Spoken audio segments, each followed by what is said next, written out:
Hello, I'm Vicky Howarth. I'm a clinical Pilates teacher and I teach Trigger Point Pilates via Zoom. If you ever want to do a class, you can contact me. I'll put my details in the video below and you can contact me for a free taste class. I use equipment in my classes. I use these balls. They're quite squidgy. They're not, some of them people will have you using Trigger Point balls that are like hockey balls and things like that. But I work with fascia and you do need to have a little bit of give, especially when people get older and they haven't got the muscle mass of some young 20-year-old bodybuilder's got.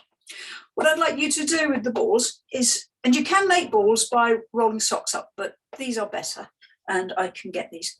We're going to sit on them, and the position where you sit is where your leg, very top of your leg, where it meets your pelvis. So you sit right on top of them.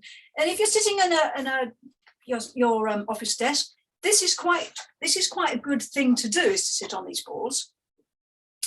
So, okay, just sitting on them. We're going to do a bit of rotation. This chair isn't ideal because it's got arms, but you're looking over one shoulder and then the other. So let's see if one side is tighter than the other. I'm tighter on this side. I can't do the same rotation. This is not an elegant position for me, but I would like you to take your knees wide.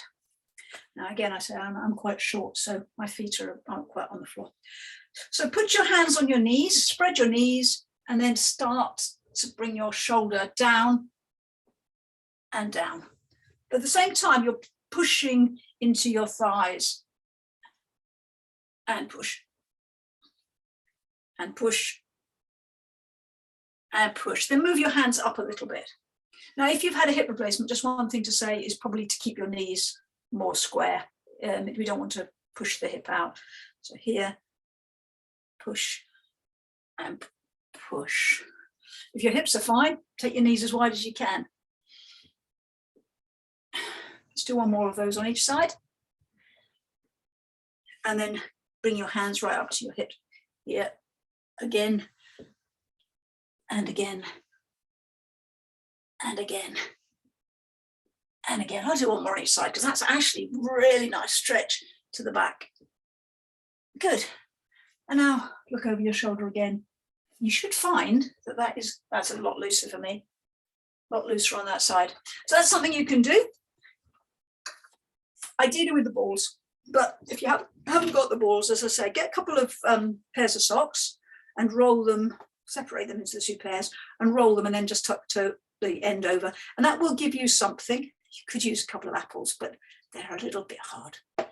Or get those.